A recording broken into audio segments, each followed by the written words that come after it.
उद्योगों की स्थिति, निवेश का माहौल और उद्योगपतियों के सामने आने वाली समस्याओं पर चर्चा करेंगे।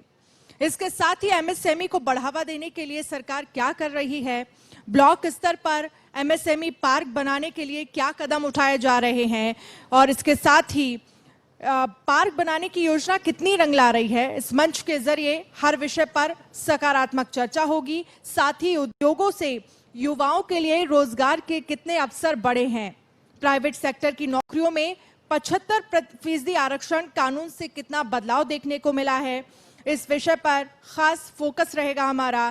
प्रदेश के अलग अलग हिस्सों से खास मेहमान हमारे साथ जुड़ेंगे जिनसे हम चर्चा करेंगे और समझेंगे कि आखिरकार कितनी अपॉर्चुनिटी हम हरियाणा में देख पा रहे हैं, कितना गुड़गांव में हम देख पा रहे हैं और जो इंडस्ट्रीज हैं उनके सामने चुनौतियां क्या हैं, आखिरकार यहां पर विकास के स्तर पर और रोजगार देने के स्तर पर कितना फोकस सरकार कर रही है। ऐसे तमाम मुद्दों पर हम चर्चा करेंगे और इसके साथ ही हम अपने कार्यक्रम की शुरुआत करेंगे। और सबसे पहले हम पहले सेशन में अगर हम बात करें तो हमारा पहले सेशन का विषय होगा हरियाणा में उद्योगों का हाल क्या है, और जिसमें हमारे साथ खास मेहमान जुड़ेंगे जेपी दलाल, कृषि मंत्री, के खंडेलवाल, चेयरमैन हरेरा गुरुग्राम। और इस सेशन को होस्ट करेंगे Sundar Solanki, managing editor India News Haryana, Raj Verma, input editor. दो हमारे खास शख्स सुंदर सोलंकी जी, राज वर्मा जी, आप दोनों को ही मैं रिक्वेस्ट करूंगी। और खास मेहमान जेपी दलाल, कृषि मंत्री, बहुत बहुत स्वागत है सर आपका। और आप लोगों से मैं रिक्वेस्ट करूंगी कि जो लोग भी यहाँ पर पहुंचे हैं जोरदार तालियों से एक बार अपना स्वागत करें। और इस खास चर्चा के जरिए हम एक सार्थक, ये कहा जा सकता है कि कंक्लूजन पर जरूर पहुंचे कि आखिरकार स्थितियां उद्योगों की क्या है। इस सेशन का सब्जेक्ट है हरियाणा में उद्योगों का हाल। ओवर टू यू राज। शुक्रिया अनन्या। बेहद खास, बेहद अहम दिन है आज का, क्योंकि रोजगार, इंडस्ट्री और यूथ एक ऐसा विषय है जो समाज की, देश की, प्रदेश की सभी की जरूरत है। और हमारे साथ आज इस मंच पर सबसे बड़ी बात यह है कि देश में अगर रोजगार देता है ज़्यादा जो सेक्टर है, चाहे वो एग्रीकल्चर सेक्टर है, चाहे वो रियल एस्टेट सेक्टर है, यही दो ऐसे सेक्टर हैं जो पूरे देश की इकोनॉमी पे बड़ा असर डालते हैं। और दोनों के ही खास, दोनों ही शख्स इन दोनों ही सेक्टरों से जुड़े हुए हैं। जेपी दलाल जी, कृषि मंत्री प्रदेश के, और के खंडेलवाल, रेरा चेयरमैन, हमारे साथ मंच पर मौजूद है। सर, स्वागत है आपका। धन्यवाद। दलाल साहब, पहला सवाल यही है कि अमूमन यही बात आपकी सरकार की तरफ से कही जाती है कि किसानों की आय को दुगना करेंगे, किसानों को दिक्कत कोई नहीं होगी, किसानी जो पेशा है वो फायदे का पेशा होगा। कैसे कर रहे हैं इसको? देखिए, हमारे प्रधानमंत्री नरेंद्र मोदी जी ने आज से 7 साल पहले ये लक्ष्य दिया था कि भारत के किसानों का जो आय है उसको बढ़ाना है। हरियाणा सरकार उस दिशा में बहुत कदम हमने उठाए हैं और किसानों की आय बढ़ाने के लिए साफ रोड मैप है हमारा कि पहले उसकी इनपुट कॉस्ट है वो कम की जाए, उसको साहूकार के चंगुल से निकाला जाए, उसको सस्ती पूंजी दी जाए, उसको नहरी पानी, बिजली, इनपुट सब दिया जाए। उसके बाद जब उसकी फसल होती है उसको जोखिम फ्री किया जाए, उसका बीमा करें, उसको किसी भी तरह से खतरे से हटाएं। और जब उसकी फसल तैयार हो जाती है उसके लिए मंडियाँ हों, उसके भाव उसको अच्छा मिले, उसको लागत जो है उससे ज़्यादा उसको। तो ये ज़मीन पे हो रहा है दलाल साहब? बिल्कुल। हमारी सरकार फिर किसान सड़कों पे क्यों आ जाते हैं? हमारी सरकार, देखिए, किसान सड़कों पे, किसान का मुद्दा सारे देश में सबसे ज़्यादा लोग जुड़े हुए हैं। और पिछले दिनों जो है हमारी विपक्षी पार्टियां हैं जो जनता के द्वारा बार बार रिजेक्ट हो गई, उन्होंने किसान के कंधे पर बंदूक रख के चलाने की कोशिश की। और दुर्भाग्य से हमारी धरती पर आके पंजाब से जत्थेदार, पंजाब से बहुत सारे किसान और कुछ हमारे लोग भी हमारे बॉर्डर पर बैठ गए। और राजनीतिक पार्टियों ने ये कोशिश की कि अब मौका है हमारी सरकार को बदनाम करें। आप देखिए 26 जनवरी को क्या माहौल हुआ था, लाल किले पे तिरंगे का अपमान हुआ, वो किसान कभी नहीं कर सकता। किसान का बेटा तिरंगे के लिए जान देता है बॉर्डर के ऊपर। वो करने वाले लोग, मैं मान ही नहीं सकता कि वो किसान थे। वो कोई न कोई ऐसी ताकतें थी जो देश को अस्थिर करना चाहती थी, सरकार को बदनाम करना चाहती थी, किसान वर्ग को बदनाम करना चाहती थी। लेकिन इन ताकतों को इन किसानों ने ही जब चुनाव के अंदर ये गए, इनको आईना दिखाया। दलाल साहब, जो लोग कहते थे, दलाल साहब इसमें एक सवाल मैं ऐड करना चाहूंगा। जो आप कह रहे हैं कि जो राजनीतिक दलों के कहने पे बहकाव पर किसान आए थे, तो क्या अब किसान संतुष्ट हैं? दूसरा एक और सवाल, क्योंकि उद्योग की बात कर रहे हैं, हरियाणा में जो एग्रो इंडस्ट्री है उसमें किस तरह की संभावनाएं भी हम आगे तलाश रहे हैं, क्योंकि वो भी अपने आप में एक बड़ा सेक्टर है, ना केवल रोजगार है बल्कि कृषि को भी आगे बढ़ाने में बड़ा अहम योगदान रहेगा। देखिए, हमारे दो तरह की नीति पे हम चल रहे हैं। एक तो इंडस्ट्री है गुड़गांव, फरीदाबाद, आईटी का, इंडस्ट्री का, ऑटोमोबाइल का, जिससे हमारे टैक्स का रेवेन्यू आके जो हमारी खजाना भरे। एक जो रोजगार है कृषि का, जिससे हमारी 2/3 आबादी जुड़ी हुई है। उन लोगों को के लिए रोजगार के साधन उपलब्ध हों, और उसके लिए हमने नीतियाँ बनाई हैं कि तरह तरह के गांव के अंदर प्रोसेसिंग का काम करें, कृषि का विविधीकरण करें, फसलों का विविधीकरण करें, उनकी प्रोसेसिंग करें, डेयरी का काम करें, मछली पालन का काम करें, झींगा उत्पादन करें, शहद का काम करें। ये छोटे छोटे काम गांव के अंदर करके जो किसानों के बेरोजगार बच्चे हैं उनको गांव में रोजगार दें। इस नीति पर हम काम कर रहे हैं। दलाल साहब, ये अच्छी बात है, आप इस तरह का प्रयास कर रहे हैं, लेकिन अभी भी जमीन पर इन चीजों को पहुंचने में बहुत सारी दिक्कतें हैं। के खंडेलवाल जी हैं, रेरा के चेयरमैन है गुरुग्राम के। सर, आपसे जानना चाहेंगे, रोजगार की बात हो रही है और आपका रियल एस्टेट सेक्टर है, निश्चित रूप से देश के लिए बड़ा रोजगार पैदा करता है, लेकिन अभी भी क्या संभावनाएं हैं, क्या दिक्कतें हैं, क्या चुनौतियां हैं, उन सब के बारे में जानना चाहेंगे, ताकि रियल एस्टेट में ज्यादा संभावनाएं या अपार संभावनाओं में बदलें। बहुत बहुत धन्यवाद आपका। माननीय कृषि मंत्री जी द्वारा जो बड़ा विस्तृत कृषि का जो कैनवस है हरियाणा में और राष्ट्रीय स्तर पर किसानों के लिए क्या कुछ किया जा रहा है, उस पर बड़ा बहुत ही अच्छे शब्दों में उन्होंने प्रकाश डाला। तो धन्यवाद सर, आपके साथ बैठने का मौका मिला। सबसे पहली चीज़ सर ये बतलाना चाहता हूँ कि 2010 के बाद जी, और पर्टिकुलरली 2012 के बाद पूरी दुनिया में एक सिर्फ परिवर्तन की एक लहर आई है। दुनिया में जहाँ कहीं भी युवा आक्रोशित हुआ है, जहाँ कहीं भी युवाओं के अंदर असंतोष पैदा हुआ है, उन्होंने राज सत्ता को चुनौती दी है। और ट्यूनीशिया से ये आंदोलन शुरू हुआ, जिसको कहते हैं ना सर वो रजनीगंधा क्रांति। उस रजनीगंधा क्रांति में सर ट्यूनीशिया में एक युवा को रोजगार नहीं मिला, उसने बेचारे ने अपनी एक ठेला लगा करके सब्जी बेचना शुरू कर दिया। ट्यूनीशिया की राजधानी में नियम यह था कि उसके लिए लाइसेंस लेना पड़ेगा। पुलिस वालों ने उसे पकड़ लिया, बंद कर दिया। ये बात सोशल मीडिया के माध्यम से लाखों युवाओं तक पहुंची और एक सप्ताह के अंदर ट्यूनीशिया की राजधानी में लाखों युवा इकट्ठे हो गए और ट्यूनीशिया के राष्ट्रपति को अपने परिवार के साथ देश छोड़ करके भागना पड़ा। युवाओं का जो आक्रोश है, जहां जहां भी ये आक्रोश पैदा हुआ है, वहां उन्होंने राज सत्ता को एक चुनौती पैदा कर दी है। और युवाओं के इस आक्रोश का सबसे बड़ा कारण है, एक धनात्मक कारण है, एक ऋणात्मक कारण है। एक कारण उनका यह है कि जब भ्रष्टाचार चरम सीमा पर होता है तो युवा आक्रोशित होता है, उसको जो अवसर मिलते हैं उन अवसरों पर बंधन लगता है। और दूसरा, युवाओं को यदि रोजगार ना मिले समय पर तो युवा की जो असीम ऊर्जा है, जो उसकी धनात्मक एनर्जी है, वो ऋणात्मक हो जाती है और विध्वंसात्मक कार्य की ओर चली जाती है। निश्चित रूप से हरियाणा असीम संभावनाओं का प्रदेश है और गुड़गांव में तो भरपूर संभावनाएं हैं। गुड़गांव जिसको कहा जाता है ना city of millennium, future is happening today in Gurgaon, stake your claim in it. Sir फिर भी युवा बड़ा मतलब निराश है। ऐसी स्थिति नहीं है कि इतनी सारी संभावनाओं के बाद भी युवा को जो वो डिजर्व करता है उसको वो मौके मिल रहे हैं। आपने मुझे अभी पूरी बात नहीं कहने दी जी प्लीज। हमारे जो मुख्यमंत्री जी हैं और प्रेजेंट जो हरियाणा सरकार है, इन्होंने बड़े स्पष्ट शब्दों में कहा है कि भ्रष्टाचार के प्रति हमारी जीरो टॉलरेंस है।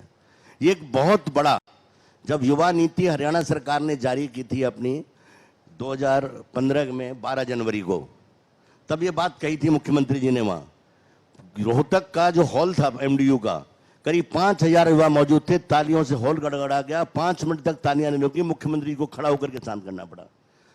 जीरो टॉलरेंस की जो भ्रष्टाचार की नीति एक बहुत बड़ा बहुत बड़ी युवाओं को ये एक संभावना का द्वार खोलती है।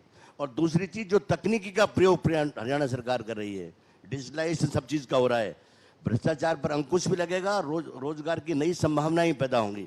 खंडेलवाल साहब, ये अच्छा है कि सरकार लगातार ये प्रयास तो कर ही रही है, लेकिन जो एक बात सोलंकी जी भी कह रहे थे कि अभी भी धरातल पर बहुत काम करने की जरूरत है। रियल एस्टेट सेक्टर की बात करें तो हरेरा बिल्डर और बायर के बीच की जो दूरियां हैं उसे कम करने की कोशिश कर रहा है, और जहां जहां बिल्डर अगर बदमाशी कर रहे हैं तो उन पर अंकुश भी लगा रहा है। लेकिन इस सेक्टर से रोजगार भी बहुत ज्यादा आगे बन रहा है, तो उसको किस तरह से देखते हैं? देखिएगा कि इस सेक्टर का कंट्रीब्यूशन अलग अलग संस्थाओं के द्वारा जो आंकलित किया जाता है, 16% से 22% जीडीपी में रियल एस्टेट सेक्टर का वो है।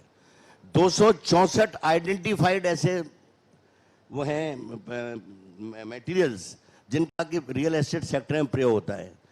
तो यदि इसकी बैकवर्ड कनेक्टिविटी देखी जाए तो वो 264 सेक्टरों से कितना बड़ा एरिया ऑफ इन्फ्लुएंस है इसका। रियल एस्टेट सेक्टर ने क्या है, गुड़गांव में अफोर्डेबल हाउसिंग की स्कीम आई। आज़ादी के 70 सालों में इतना काम नहीं हुआ जितना पिछले 5 सालों में हुआ। 2.5 लाख मकान अफोर्डेबल हाउसिंग के गुड़गांव में बन रहे हैं। ये किन लोगों के लिए हैं? जो युवा 20 से 25 लाख 30 लाख रुपया खर्च कर सकता है, उन लोगों के लिए। यानी युवाओं को रोजगार के साथ साथ रहने के अवसर। रोजगार के अवसर कैसे? यंग लॉयर्स आते हैं हमारे यहाँ, करीब 14,000 केसेज हमारे यहाँ चल रहे हैं, करीब 750 हमारे यहाँ लॉयर रजिस्टर्ड हैं। उनमें देखा जाए तो करीब 500 लॉयर्स ऐसे हैं जो कि यंग हैं, युवा हैं। उन युवाओं को नए अवसर पैदा हुए हैं। जो रियल एस्टेट है, रियल एस्टेट सेक्टर में रियल एस्टेट एजेंट का रोल फिक्स हुआ है, डिफाइन हुआ है। रियल एस्टेट एजेंट हैं, करीब 3,500 एजेंट रजिस्टर्ड यहाँ काम करते हैं। करीब 2,000 ऐसे रियल एस्टेट जो कहीं और रजिस्टर्ड हैं। 5,000 रियल एस्टेट एजेंट में करीब 3,500 रियल एस्टेट एजेंट ऐसे हैं जो युवा हैं। और ये रजिस्ट्रेशन तो अब शुरू हुआ है। तो ये रोजगार के अवसर जो है रियल एस्टेट में, चाहे वो रियल एस्टेट से कनेक्टेड ट्रांसपोर्टेशन का हो, मटेरियल सप्लाई का हो, मार्केटिंग का हो, ब्रोकरिंग का हो, चैनल पार्टनरशिप का हो, यानी जितने भी इसमें आपके वो हो सकते हैं फॉरवर्ड एंड बैकवर्ड लिंकेजेज, युवाओं को रोजगार के अवसर उपलब्ध कराने में इस सेक्टर का बहुत भारी योगदान है। आज एक आदमी 10 लाख रुपए की पूंजी लेकर के रियल एस्टेट सेक्टर में किसी भी सप्लाई को शुरू कर सकता है। और इस तरीके के रोजाना बच्चे आते हैं। ये बड़ी चीज है, ये बड़ी चीज है सर। इसीलिए हम लगातार ये बात कर रहे हैं कि रियल एस्टेट देश की जीडीपी की बात हो, रोजगार की बात हो, बड़ा रोल अहम प्ले करता है। कृषि मंत्री जेपी दलाल भी हमारे साथ लगातार मौजूद है। सर, एक और बात आती है जो बुनियादी जरूरत होती है किसान की आय बढ़ाएं, क्योंकि खेती बढ़ेगी तो आय बढ़ेगी निश्चित रूप से। लेकिन पानी वाली स्थिति है, जो खाद, बिजली, इस पे मैं बाद में आऊंगा, लेकिन अभी भी हमारे प्रदेश में जो पानी चाहिए खेती के लिए, वो उन दिक्कतों से भी किसान जूझ रहा है लगातार। उसके लिए क्या कुछ किया गया है जमीन पे? सोलंकी जी, हमारे प्रदेश में पानी का अपना कोई सोर्स नहीं है। सिंचाई के लिए हमें भाखड़ा और जमुना नहर पर निर्भर रहना पड़ता है। और बहुत सालों से हम SYL की लड़ाई लड़ रहे हैं। जो हमारा हक का पानी मिलना था, सुप्रीम कोर्ट से हम जीत चुके हैं, वो उसकी इंतजार में हम बैठे हैं। लेकिन फिर भी जो हमारे पास उपलब्ध पानी है, उसके सही उपयोग के लिए हमने नीतियां बनाई हैं। दलाल साहब, ये SYL वाला मसला आपको नहीं लगता कि 8 बरस में आपकी डबल इंजन की सरकार क्यों नहीं हल कर पाई इसको? देखिए, सुप्रीम कोर्ट में पेंडिंग लंबित मामला था। सुप्रीम कोर्ट ने अब आदेश दे दिया है और पंजाब में सरकार आम आदमी पार्टी की है। इसको इम्प्लीमेंट पंजाब सरकार को करना है। सौभाग्य से केजरीवाल जी हरियाणा के रहने वाले हैं और वो अभी अगले इस महीने में आए भी गए हरियाणा में। मैं उनसे मांग करता हूं कि वो घोषणा करके जाएं कि हरियाणा के, दक्षिण हरियाणा के किसान, जो प्यासी धरती है, जो उसका हक है, उसका पानी वो देंगे। वो तो चंडीगढ़ को भी लेने की फिराक में आप वो कहाँ आपको पानी दे देंगे? नहीं, वो अगर नहीं पानी की घोषणा करते तो हरियाणा का किसान उनको माफ़ नहीं करेगा। क्योंकि हरियाणा की इस वक्त जो समस्या है, हरियाणा सरकार ने बड़ा उदार हृदय से उसके अपने हक से ज़्यादा पानी दिल्ली को दिया है। दिल्ली क्योंकि राजधानी है, अंतर्राष्ट्रीय लोग यहाँ सारे देशों के रहते हैं। देश का कहीं पानी का संकट ना आए, देश की बदनामी ना हो, हरियाणा अपना हक का पानी भी वहाँ दे देता है। लेकिन हमारे यहाँ पानी की गंभीर समस्या है। उसके लिए हमने तरह तरह के कार्यक्रम किए हैं। धान की बिजाई बंद करने के लिए 7,000 रुपये एक किसान को दे रहे हैं कि मेरा पानी मेरा विरासत के नाम से स्कीम बनाई है। पॉन्ड अथॉरिटी ऑफ हरियाणा हमने अलग से बनाई है। अटल भूजल योजना हमने अलग से बनाई है। और हमारे ऊपर जो काम है कि रेणुका डैम, किसाऊ डैम और ताजेवाला पर पानी की कैपेसिटी बढ़ाने के लिए हमने काम किया है। पानी का जो सिंचाई का बजट है पिछले साल से इस साल डबल है।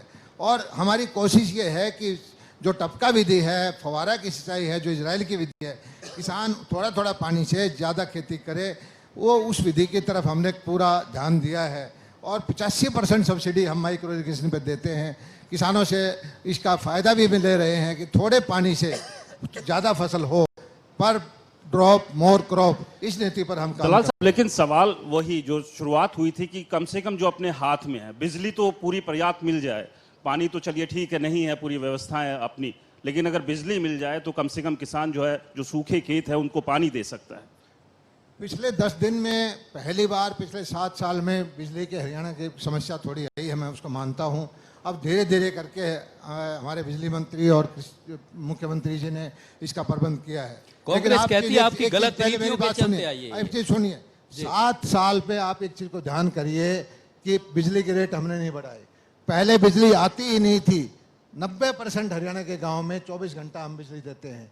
8-9 घंटे ट्यूबवेल को बिजली देते हैं। 6,500 करोड़ रुपए की लेकिन इसके सब्सिडी बावजूद भी लोगों को सड़क पर क्यों उतरना पड़ता है अगर 24 घंटे बिजली मिल रही है? यानी कि अभी पिछले 7 साल में बिजली का मुद्दा लोग भूल गए थे। अब जरूर है कि कोरोना के बाद एकदम से डिमांड 30%, 40% बढ़ी है और कहीं न कहीं प्रबंधन में कहीं कमी रही है। लेकिन हरियाणा में हमारी सरकार ने एकदम से तुरंत प्रबंध कर दिया है और मुख्यमंत्री जी ने कल ही कहा है कि अब हरियाणा में कोई पावर कट नहीं है। आने वाले वक्त में भी हरियाणा में पावर कट नहीं होगा। और हरियाणा का जो बिजली के हमारी जो कंपनियां हैं वो देख रहे होंगे कि जहां 30-35% लाइन लॉसेज होते थे उसको 12, 13, 14 पर ले आए हैं। हरियाणा की बिजली कंपनियां जो 25,000, 30,000 करोड़ रुपए का कर्जा था घाटे में थी, 2,000 रुपये प्रॉफिट में है। और भारत सरकार ने भी हमें माना है कि हरियाणा का जो बिजली का प्रबंधन है वो चलिए सारे देश में उम्मीद करते हैं कि ये प्रबंध बेहतर है, किसानों को सड़क पर ना आना पड़े, बिजली मिले, पानी मिले जी। उन्हें और प्रोग्रेसिव हो किसान हरियाणा का। खंडेलवाल साहब, रियल एस्टेट सेक्टर की बात कर लें। बीच में कुछ इस तरह के इंसिडेंट हुए कि जो एक भरोसा है बिल्डर से वो लोगों का टूटा है।